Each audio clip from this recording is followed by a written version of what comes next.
Alô, comunidade! Boa tarde, Brasil, 28 de maio de 2025. Começa agora o ICL Urgente com as principais notícias do Brasil e do mundo. Sempre às 5 horas da tarde, sempre com a gente, a Laura Couto, com as atualizações lá da nossa redação. Boa tarde, Laura. Boa tarde, Rodrigo. Boa tarde para todo mundo que está nos assistindo. Boa tarde, eu estou vendo sério ali atrás da Laura o Chico Sá já se preparando para daqui a pouco, na sequência aqui da nossa programação. Boa tarde para a Laura, boa tarde para o Chico Sá, boa tarde para você que mora nesse país em que intelectuais, lideranças sociais e políticas já pedem que o Brasil rompa relações com o Estado de Israel, como resposta ao massacre promovido por Israel contra a população palestina, um genocídio, né? E aí tem esse manifesto importante, nós vamos falar daqui a pouco sobre isso, tanto no ICL Urgente quanto no N2. Mas vamos falar de outro tipo de violência, Hoje a Polícia Federal deflagrou a 7ª fase da Operação Cisâmnes, que investiga a corrupção em várias instâncias do Poder Judiciário. Então eles estavam investigando corrupção no Judiciário, mas trombaram com um esquema impressionante. Durante a investigação foi descoberta a existência de um grupo de militares da Ativa e da Reserva que abriu uma empresa para realizar espionagem e oferecer assassinato, eliminação de autoridades políticas no país, inclusive ministros do STF. Eles diziam, nós vamos matar comunistas. Estavam se referindo, sabe a quem? Alexandre de Moraes, Barroso, o ex-presidente do Senado, Rodrigo Pacheco. Nenhum deles é comunista. Mas mostra como essa turma aí dos porões, que veio da época da ditadura militar, continua achando que tem trânsito livre. Ah, nós oferecemos para matar. É um escritório do crime. Lembra que tinha a contratação lá no Rio de Janeiro, ligado às milícias? O Rony Lessa era do escritório do crime. Agora tem um escritório do crime fardado. Foi isso que a Polícia Federal descobriu. O grupo tinha até uma tabela de preço para executar as autoridades. Variava dependendo da função que essas autoridades exerciam. Está aqui, ó, valores pelos assassinatos. O ministro do STF, eles ofereciam matar por R$250 mil. Senador da República, 150 mil. Deputados, 100 mil. Pessoas comuns, né, lideranças, para ser eliminadas, 50 mil reais. Pistolagem, só que fardada. Pistolagem, como a gente vê aí pelo interior do Brasil, e agora foi desmontado esse grupo pela Polícia Federal. A operação da PF se baseou em documentos encontrados na casa de um coronel da reserva, Coronel Etevaldo. Etevaldo é o nome dele. Etevaldo Cassadini, que está preso preventivamente em Cuiabá, capital de Mato Grosso. Laura Couto tem mais informações. Tinha muito dinheiro envolvido também, Laura. Apareceu a imagem aí. Mais informações para a gente sobre esse grupo. Laura. Pois é, Rodrigo, esse grupo se autodenominava Comando C4, que era caça de comunistas corruptos e criminosos. No papel, a empresa seria destinada a serviços de segurança privada, mas na verdade operava serviços ilegais como vigiar autoridades e planejar execuções usando garotas de programa como isca. A Polícia Federal apontou que os ministros Alexandre de Moraes e Cristiano Zanin, como você citou, além do ex-presidente do Senado, o Rodrigo Pacheco, do PSD de Minas Gerais, seriam possíveis alvos desse grupo de caça aos comunistas. O coronel da reserva, o Etevaldo Cassadini, ele é apontado pela Polícia Federal como um dos fundadores e financiadores do Comando C4 e é investigado no caso do 8 de janeiro por incitar militares contra a ordem constitucional. Rodrigo. Esse coronel aparece, claro, Laura, já acharam fotografia dele com a camiseta, você sabe de quem, né? Ele é apoiador de quem? Adivinha? Do Jair Bolsonaro. Rodrigo Pacheco, ex-presidente do Senado, disse que os suspeitos agiam como se o Brasil fosse uma terra sem lei e cobrou investigações sérias sobre o caso. Já está acontecendo a investigação, né? A Advocacia Geral da União soltou uma nota também. Vamos colocar aqui no telão a nota da Advocacia Geral da União, a AGU. Abre aspas.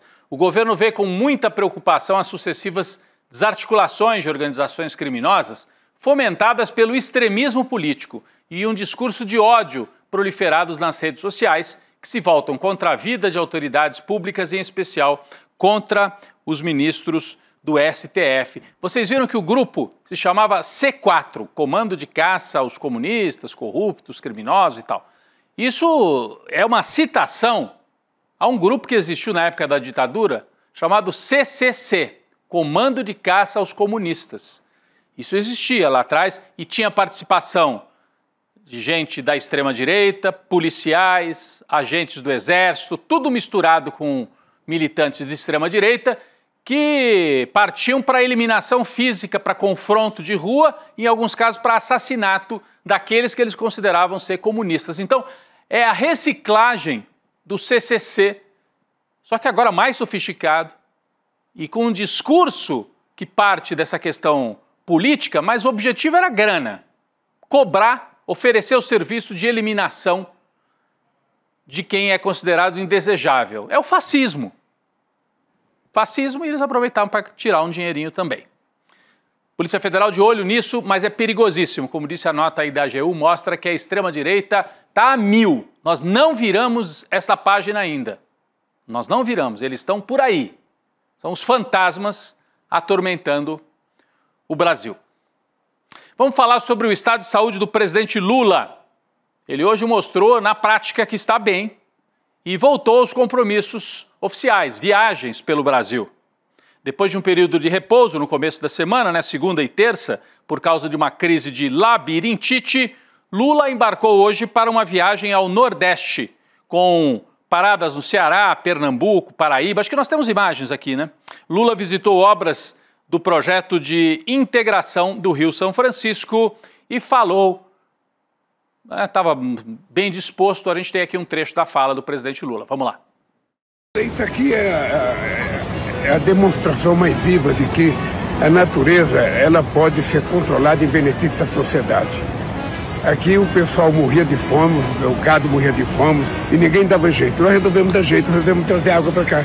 Isso aqui é simplesmente o seguinte, é um trabalho de um governo que conhece o sofrimento do povo nordestino, que conhece o problema da fome.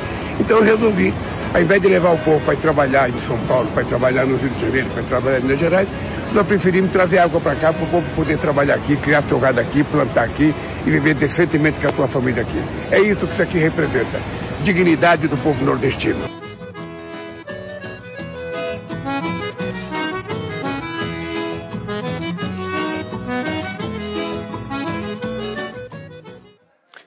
São imagens fornecidas aí pela Secretaria de Comunicação do Governo Federal. O presidente Lula, um dos pontos que ele visitou, eu acho que é esse exatamente, é a estação de bombeamento de água em Salgueiro, Pernambuco. Vocês sabem como é que funciona, né? A transposição lá do São Francisco. Olha quanta gente aqui acompanhando o presidente Lula, né? Estação de bombeamento lá na cidade de Salgueiro. Porque o Rio São Francisco, você sabe, nasce no interior de Minas Gerais, percorre vários estados brasileiros, passa ali por uma região muito seca do Nordeste. E é muita água que, claro, escoa em direção ao Oceano Atlântico. O projeto que vinha lá dos primeiros governos de Lula, e era um projeto da época de Dom Pedro II, fazia a transposição, ou seja, pegar uma parte dessa água que vai, no final, desembocar lá no oceano e fazer grandes canais, levando para as áreas mais secas do Nordeste. Isso já foi feito. Esses canais foram construídos, demoraram bastante. Eu estive lá nessa região de Salgueiro 15 anos atrás, é muito legal ver isso funcionando. Eu estive durante as obras, fazendo reportagem. E agora, o que o Lula foi inaugurar não foi o canal, é uma estação que vai dobrar a capacidade de bombeamento de um desses canais, onde a água sai ali do Rio São Francisco e vai para um canal que percorre centenas de quilômetros, abastecendo açudes, fazendas e mantendo o povo na sua terra sem precisar migrar para o Sudeste. Então, eu estava aqui falando da saúde do presidente Lula, mas acabamos falando também sobre a transposição. Importante que hoje o presidente Lula se manifestou sobre aquela agressão horrorosa sofrida pela ministra do Meio Ambiente, Marina Silva. O presidente ligou diretamente para a ministra e elogiou a atitude dela de ter se retirado de uma audiência depois de sofrer ataques machistas de vários senadores da extrema-direita. Foi a Marina, na verdade, que deu a informação. Foi uma ligação privada do Lula, mas um apoio que se tornou público e é muito importante. A Marina, ministra, disse o seguinte: foi o presidente Lula quem me ligou. A Janja também fez uma postagem e mandou um áudio para mim, enquanto eu estava no meio desse furacão. Quando ele, o Lula, me ligou, a primeira coisa que eu perguntei é como é que o senhor está, presidente? Ela estava preocupada com o negócio da crise de labirintite. E o Lula me respondeu: fiquei melhor depois que você decidiu se retirar da audiência e não ficar aguentando aquele tipo de agressão. Você fez o certo, disse Lula para Marina Silva. Bom, só que a extrema-direita não para, né? Como eu disse, tem comando para exterminar a gente, como eles já faziam na época do Bolsonaro, tem ataques combinados com os Estados Unidos, com o governo de Donald Trump, e tem a tropa de choque extremista no Congresso Nacional. Hoje, o alvo da extrema-direita no Congresso foi o ministro Mauro Vieira, das Relações Internacionais. Então, sai Marina Silva do alvo, ou ela nem saiu, né? Eles acrescentaram um alvo novo, o chanceler Mauro Vieira, que foi ouvido na Comissão de Relações Exteriores e de Defesa Nacional da Câmara. O tema era a restrição de vistos dos Estados Unidos para estrangeiros. Mauro Vieira disse que não recebeu retorno de uma carta que ele enviou para o secretário de Estado de Trump, o Marco Rubio, mas alegou que as relações não estão interrompidas e ressaltou o contato que ele tem com fontes comerciais dos Estados Unidos. Então, você sabe, os ministros são convidados, são convocados para prestar esclarecimentos no Congresso. Isso é como deveria ser, é normal. Cobrança, né, crítica, tudo isso é absolutamente normal. O que não é normal é a maneira de agir dos bolsonaristas, já faz muito tempo. O clima esquentou hoje, durante a fala do ministro Mauro Vieira, quando o Nicolas Ferreira, o tal, que age feito um moleque, mas é um homem adulto com cara de moleque, defendeu, e atitude de moleque, né? Defendeu a suspensão dos vistos de estudantes para estrangeiros lá nos Estados Unidos. É um vira-lata. Ele está defendendo não os estudantes brasileiros, mas está defendendo que eles sejam expulsos, impedidos de estudar nos Estados Unidos. É o bolsonarismo. Eles gostam mais dos Estados Unidos do que do Brasil. Vamos acompanhar, porque teve reação. Teve a fala do Nicolas e depois o Lindbergh Farias reagiu. Vamos primeiro ver a fala do Nicolas, do deputado. Acho que eu ouvi aqui alguns deputados do PT dizendo a respeito, por exemplo, da suspensão, né, dos vistos de estudante pelos Estados Unidos, de que isso seria uma medida, enfim, praticamente totalitária. Mas, na verdade, o que eles estão fazendo é só uma suspensão para poder analisar a rede social dos estudantes que querem aplicar, né, o visto nos Estados Unidos. Na sua rede social, né, um comunistinha de meia tigela fica falando mal dos Estados Unidos, do Trump, e daqui a pouco está querendo estudar nos Estados Unidos, né? Não. Sua rede social vai ser avaliada. Segundo ponto, Janja, que confesso que é a norte-artilheira, né, a nossa camisa 10, mas que, poxa, em termos de âmbito internacional, é gafe atrás de gafe. Que chega e xinga o Elon Musk, o homem mais rico do mundo, manda ele para aquele lugar. Enfim, essa é a pessoa que, ao lado, né, do Xi Jinping, pede para poder regular as redes aqui no Brasil. É um vira-lata sem tamanho, né? É um vira-lata. E o discurso da extrema-direita e dos bolsonaristas e da turma do Trump é que liberdade de expressão tem que ser absoluta e total. Aí o que ele está dizendo? Os Estados Unidos não vão dar o visto porque querem saber o que a pessoa escreveu na sua rede social. Quer dizer, só pode entrar nos Estados Unidos quem falar bem do Trump? Isso é liberdade de expressão? Não é. Isso é coisa de um moleque que age feito vira-lata.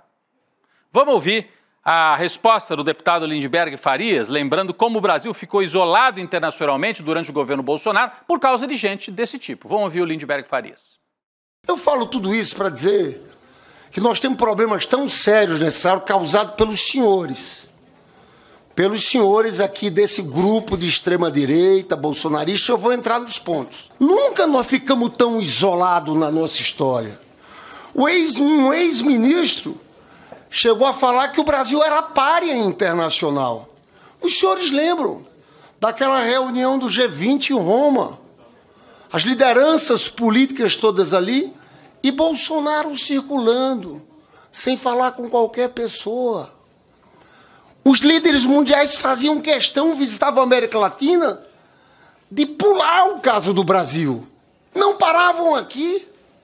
Eu vi o agro, que os senhores dizem que defendem, desesperado com as loucuras, as sandices ditas por Bolsonaro contra a China, o maior parceiro econômico, e o pessoal do agro, da direita, enlouquecido para desfazer o que era feito Então, os senhores tiveram que recolocar o país internacionalmente.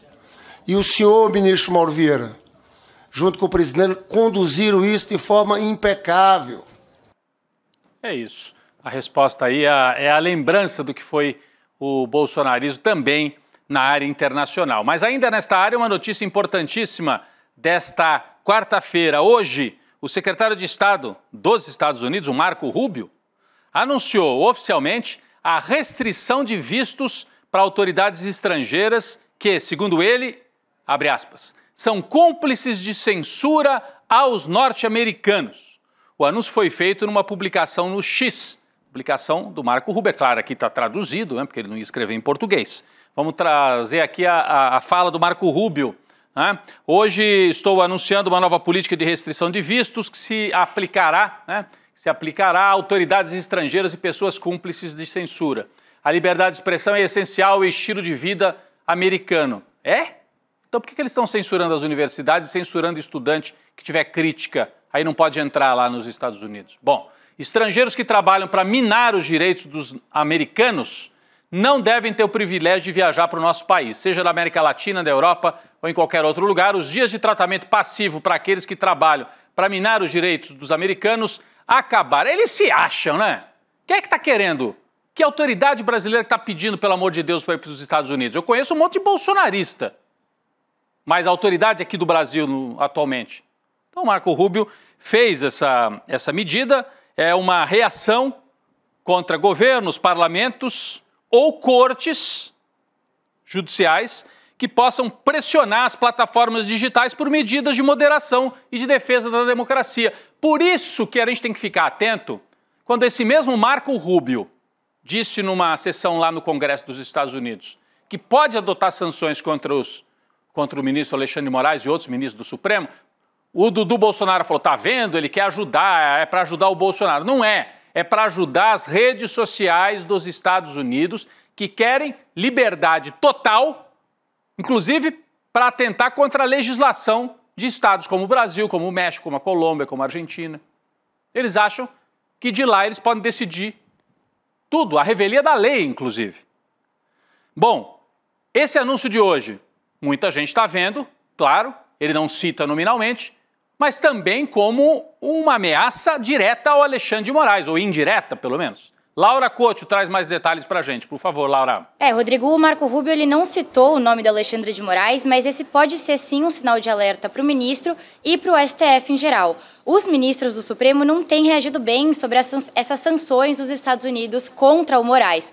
Mas o que tem mais incomodado os magistrados é a possibilidade das esposas deles, que têm escritórios de advocacia, também sofrerem sanções, como é o caso da esposa do Alexandre de Moraes. E essa tensão do governo Trump e do ministro pode se intensificar, já que o Moraes acolheu o pedido da PGR e abriu uma investigação contra o Eduardo Bolsonaro por atuação nos Estados Unidos contra autoridades brasileiras. Vamos aguardar a cena dos próximos capítulos, né, Rodrigo? Vamos aguardar. Vamos ver se vai vir sanção mais específica ou se vai ficar nesta de hoje.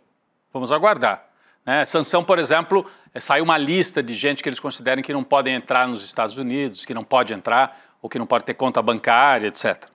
Bom, no Brasil tem gente trabalhando para impedir que as sanções contra o Alexandre de Moraes e contra ministros em geral do Supremo avancem.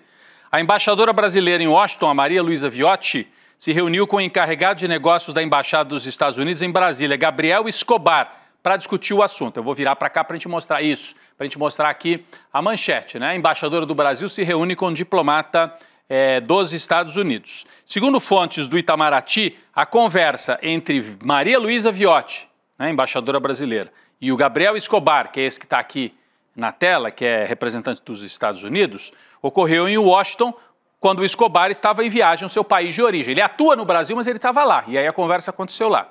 A expectativa do governo Lula é que Gabriel Escobar coloque em pauta esse tema quando tratar do assunto com o secretário de Estado dos Estados Unidos, Marco Rubio. O Brasil trabalhando nos bastidores para tentar reduzir a tensão.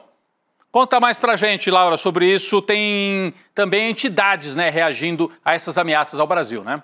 O Conselho Nacional de Direitos Humanos divulgou uma nota afirmando que as possíveis sanções do governo Trump contra o ministro Alexandre de Moraes configuram uma grave afronta à soberania do Brasil, Quem se manifestou também foi o ministro das Relações Exteriores brasileiro, Mauro Vieira, que a gente mostrou agora há pouco, que estava na comissão da Câmara, como a gente disse mais cedo, a gente não mostrou o vídeo do que ele disse exatamente, né? Mas eu trouxe aqui as aspas. Não tem cabimento nenhuma interferência em qualquer outro país. Cada país é independente e tem sua legislação específica. Rodrigo. Tudo bem. O ex-presidente Jair Bolsonaro estaria atuando pessoalmente para acertar detalhes dos depoimentos de algumas testemunhas de defesa indicadas por ele no inquérito do golpe de Estado no STF.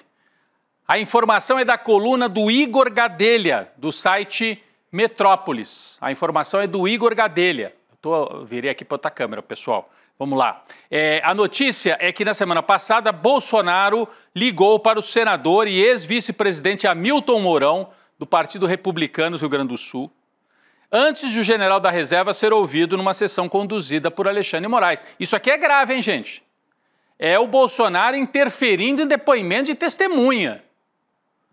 Está aqui na manchete, é a apuração do Igor Gadelha. Bolsonaro ligou para o ex-vice dele, o Hamilton Mourão.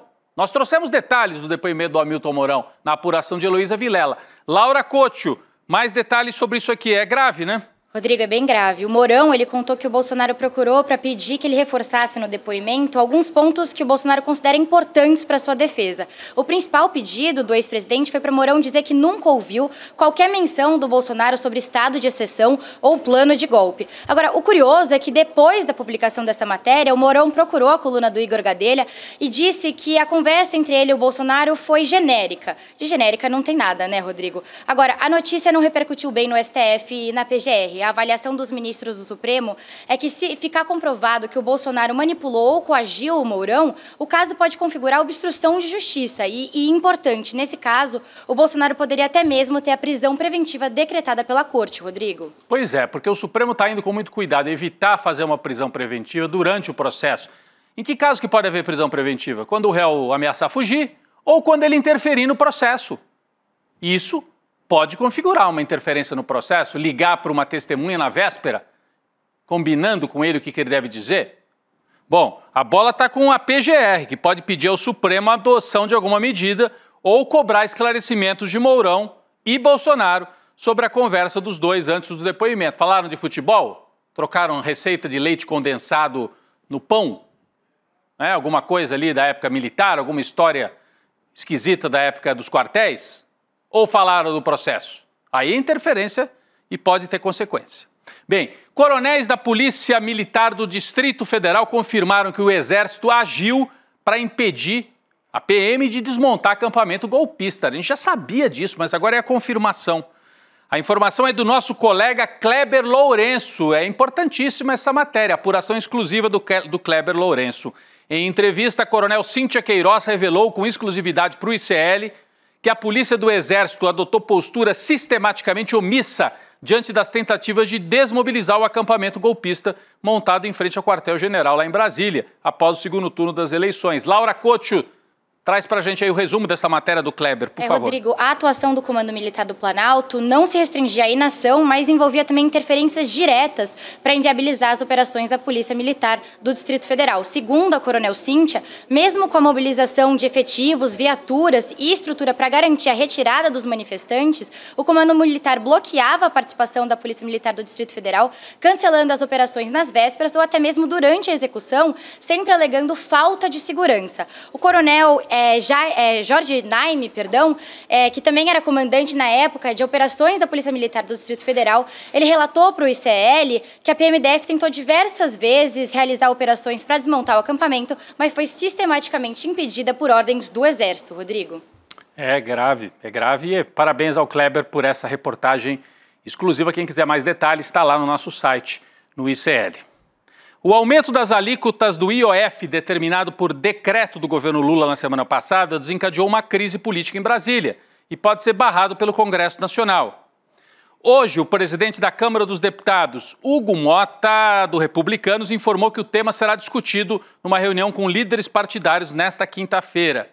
A pressão de parlamentares da oposição e de partidos de centro-direita, como União Brasil, já resultou na apresentação de 20 projetos de decreto legislativo para anular a medida. Parece que o governo já está se articulando caso isso aconteça. Só queria chamar a atenção, o Hugo Motta se distanciou do governo nesse tema. Nesse tema ele cola com o mercado financeiro. Ele tem sido até um parceiro na defesa da democracia, para evitar a anistia aos golpistas. Mas quando é tema econômico, ele se desloca. Aliás, o presidente Lula, a gente mostrou mais cedo, teve lá em 3 estados do Nordeste, inclusive Paraíba, num giro hoje, convidou o Hugo Motta para ir, porque o Hugo Motta é da Paraíba, e o Hugo Motta não quis ir, sinalizando um certo distanciamento. E isso vai se consubstanciar, vai se concretizar na votação provavelmente de hoje em relação ao IOF. Não é isso, Laura?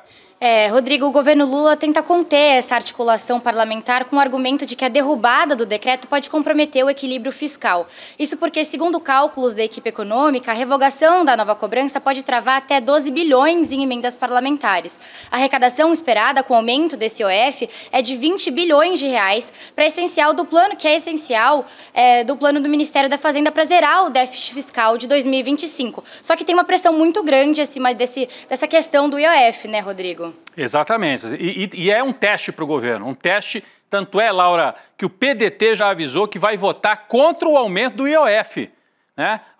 Especificamente o IOF sobre câmbio e operações de crédito, caso o assunto seja levado ao plenário. É importante ressaltar, Laura, que essa é a primeira divergência do PDT em relação ao governo depois da crise do INSS. Você pode complementar a informação para a gente, Laura? A informação foi dada pelo líder do partido na Câmara, o deputado Mário Heringer. E como você já disse, Rodrigo, foram protocolados mais de 20 pedidos de decreto legislativo para barrar o aumento do IOF. E segundo o Heringer, o PDT vai ser um dos partidos que vai defender na reunião de líderes a inclusão desses projetos na pauta do plenário. Então é um teste e provavelmente o governo vai perder essa, gente. O Haddad vai perder essa, o governo vai ter que achar outra forma de compensar aí e equilibrar o orçamento federal. Vamos para o noticiário internacional importante, hein? Donald Trump segue alfinetando a Rússia sobre a guerra na Ucrânia. Hoje o presidente dos Estados Unidos disse que não sabe se o presidente russo, Vladimir Putin, quer realmente acabar com a guerra na Ucrânia. O Trump não falava que ele sendo eleito em 2 dias acabava tudo, em algumas horas? Não está conseguindo. A decepção de Trump com o Putin veio depois da ofensiva do exército russo em território ucraniano, em meio a discussões de cessar fogo mediadas pelos Estados Unidos. Laura Couto. O Donald Trump também destacou que vai responder, abre aspas, de uma forma um pouco diferente caso Putin não esteja interessado em um acordo de paz. O Trump também explicou o porquê de não impor novas sanções contra a Rússia. Segundo ele, ele não quer interferir na possibilidade desse acordo de paz. Vale lembrar que ontem, horas depois do Trump falar que o Putin estava brincando com fogo, o principal responsável pela segurança do Kremlin mencionou diretamente o risco de uma terceira guerra mundial. Exato, Laura, e a gente teve mais um ator entrando em cena aí, a Coreia do Norte, né? Coreia do Norte, do Kim Jong-un, né? O Ministério das Relações Exteriores emitiu um memorando indicando que o plano do sistema de defesa antimísseis Domo de Ouro do Donald Trump é uma iniciativa ameaçadora. Vamos lembrar que a Coreia do Norte é um país considerado isolado, mas tem armamento nuclear. Está aqui a manchete, o Kim Jong-un se manifestando e entrando também nessa disputa. Vai subindo o tom, né? Vão subindo o tom das declarações internacionais. De um lado o Trump, do outro lado o Kim, do outro o Putin. Enfim, o mundo vive uma situação cada vez mais tensa. Tensão gravíssima também na região de Gaza. O primeiro-ministro israelense Benjamin Netanyahu disse hoje que Mohamed Sinwar, líder do Hamas em Gaza, foi morto em território palestino. No entanto, o premier israelense não especificou, não deu detalhes de quando o líder do Hamas teria sido morto.